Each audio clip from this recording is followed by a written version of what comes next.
অনেক দিন পর আপনাদের পছন্দ মতো নিরামিষ রান্না নিয়ে আবার ফিরলাম। আজকের খুব সহজ সরল রান্না নিরামিষ মোচার ঘন্ট, যেভাবে আমরা বাড়িতে বানিয়ে থাকি। এভাবে বানালে আপনারা একবারের চেষ্টায় এই নিরামিষ মোচার ঘন্ট বানিয়ে ফেলতে পারবেন। শুধু দরকার কিছু কায়দা কানুন ভালোভাবে জেনে নেওয়া, যেটা আমি ভিডিওর মধ্যে শেয়ার করেছি। খুব ভালোভাবে শুনলেই বুঝতে পারবেন। নমস্কার, আমি সায়ন। শুরু করছি আজকের পর্ব। এখানে আমি একটা মোচা নিয়ে নিয়েছি আর 2 হাতের তালুতে খুব ভালোভাবে সর্ষের তেল মেখে নেব। এরপরে মোচার এই খোসাগুলোকে আলাদা করব আর ভিতর থেকে ফুলের অংশটাকে আলাদা করে এক জায়গায় রাখবো। আমাদের এই ভিতরের ফুলের অংশটাই কাজে লাগবে, সেই জন্য খোসাগুলোকে বাতিল করতে হবে। খোসা ছাড়িয়ে সরিয়ে রেখে দিচ্ছি আর ভিতরের এই ফুলের অংশগুলো সংগ্রহ করছি। এরপরে এক সময় ভিতরের একটা অংশ আসবে যখন খোসা ছাড়ানো যাবে না, সেটাকেও আমাদেরকে কাটতে হবে। তার আগে ফুলগুলো কিভাবে ছাড়াবো দেখাচ্ছি। প্রথমেই ফুলের বাইরের দিকে এরকম একটা খোসার মতো থাকবে, খুব স্বচ্ছ, সেটাকে আলাদা করে দিচ্ছি। তারপরে ভিতরে একটা কাঠের মতো অংশ থাকবে, মাথাটা একটু এরকম মোটা মতো, সেটাও ফেলে দিতে হবে। এই দুটো অংশ বাতিল করলেই হয়ে গেল। এই ছোট ফুলের অংশ থেকে এই দুটো অংশ আমি বাতিল করে নেব। প্রথমে স্বচ্ছ অংশটা, তারপরে এই ফুলের ভিতর থেকে একটা এরকম কাঠের মতো শক্ত অংশ, এই দুটোকে বাদ দিতে হবে। এভাবে আমি সবগুলো করে নিয়েছি। আরও একবার এটা আমি দেখিয়ে নিচ্ছি। এই স্বচ্ছ অংশটা বাদ দিলাম, ভিতরের কাঠের অংশটা বাদ দিলাম। এভাবেই সব ফুলগুলোকে আমার বাছা হয়ে গেছে। মোচার ফুলগুলো তো ছাড়ানো হয়ে গেছে, এবারে কেটে নেওয়ার পালা।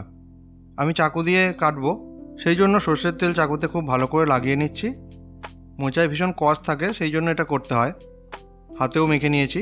এবারে এই ভিতরের শক্ত অংশটা থেকে লম্বা অংশটা বাদ দিলাম আর এটাকে লম্বা লম্বাভাবে 2 টুকরো করে নেব। এবারে এই এক একটা ভাগকে আমাদের কাটতে হবে। উল্টে নিলাম, তারপরে আবার লম্বা লম্বা করে কেটে নিচ্ছি।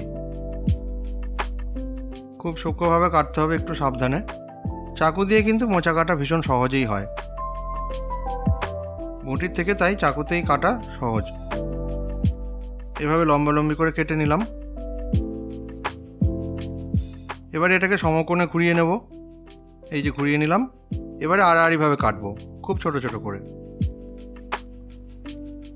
এভাবে 2টো টুকরো থেকেই করতে হবে, একটা টুকরো থেকে আমি করলাম, দুটোই করা হয়ে গেছে। এবারে একটা বাটিতে জল নিয়ে এই কাটা অংশগুলো সংগ্রহ করব, না হলে ভিতরের অংশটা কালো হয়ে যায়, এই কাটা অংশগুলো। এবারে এই ফুলের অংশগুলো আমি কিভাবে কাটবো দেখাচ্ছি। এক জায়গায় জড়ো করে নিয়ে ছোট ছোট করে কেটে নিচ্ছি। এভাবে ফুলের অংশগুলোও কাটা হয়ে গেছে, সেটাকেও ওই বাটির জলের মধ্যেই নিয়ে নিচ্ছি। তারপরে সব কিছু কাটা হয়ে গেলে খুব ভালো করে হাতের সাহায্যে এভাবে চটকে ধুয়ে নেব। জল ফেলে দিয়েছি। এবারে সেদ্ধ করার পালা। প্রেসার কুকারে একটা সিটি দিয়ে সেদ্ধ করব, তার জন্য কেটে নেওয়া মোচাটাকে আমি প্রেসার কুকারের মধ্যে নিয়ে নিলাম। সঙ্গে দিয়ে দিচ্ছি পরিমাণ মতো জল। জল দিয়ে ডুবিয়ে দিলাম। সঙ্গে দিচ্ছি কিছুটা লবণ আর দিচ্ছি হলুদ। পরিমাণগুলো সব স্ক্রিনেই দেওয়া আছে। এবারে ঢাকনা আটকে দিচ্ছি আর বাষ্প আসা পর্যন্ত অপেক্ষা করে উপরের এই মাথাটা চাপিয়ে দেবো। এবারে একটা সিটি দিয়ে এটাকে সেদ্ধ করে নিয়ে, সেদ্ধ করা মোচাটাকে আমি একটা ছাঁকনিতে নিয়েছি, জল ছেঁকে নিয়েছি আর হাতের সাহায্যে খুব ভালো করে একটু চটকে নেব। এরপরে একটা আলুকে ছোট ছোট করে কেটে নিয়েছি আর দরকার হচ্ছে আদা আর কাঁচা লঙ্কা বাটা, এটা পরে দরকার হবে। কড়াইয়ে সর্ষের তেল চড়া আঁচে গরম করে আঁচটা কমিয়ে ফোড়ন দেব। দিয়ে দিচ্ছি তেজপাতা, সঙ্গে দিচ্ছি শুকনো লঙ্কা, তারপরে দিচ্ছি গোটা জিরে, দিচ্ছি দারচিনি, তারপরে দিচ্ছি লবঙ্গ আর দিয়ে দিচ্ছি ছোট এলাচ। কম আছে এই ফোড়নটাকে মোটামুটি মিনিট খানেকের জন্য ভেজে নেব। নাড়াচাড়া করে ভেজে নিচ্ছি, আঁচটা কমানোই আছে। তারপরে আমি ওই কেটে রাখা আলুগুলো দিয়ে দিচ্ছি। আগেই আলুটা দিচ্ছি কারণ আলুটাকে আমাদেরকে একটু ভাজতে হবে। আলুটা একটু নেড়ে চেড়ে নিচ্ছি। কিছুক্ষণ এভাবে ভাজা হয়ে যাওয়ার পরে আমি আদা বাটাটা দেব। তার আগে দিয়ে দিচ্ছি লবণ আর হলুদ। মিনিট কয়েক এভাবে ভালো করে নাড়াচাড়া করে ভেজে নিচ্ছি। তারপরে দিয়ে দিচ্ছি পরিমাণ মতো জিরের গুঁড়ো। তারপরে ওই আদা আর কাঁচা লঙ্কা বাটাটা দিয়ে দিলাম। আদার সঙ্গে এভাবে কাঁচা লঙ্কা বেটে দিলে মোচার ঘন্টর স্বাদ সত্যিই খুব দুর্দান্ত হয়।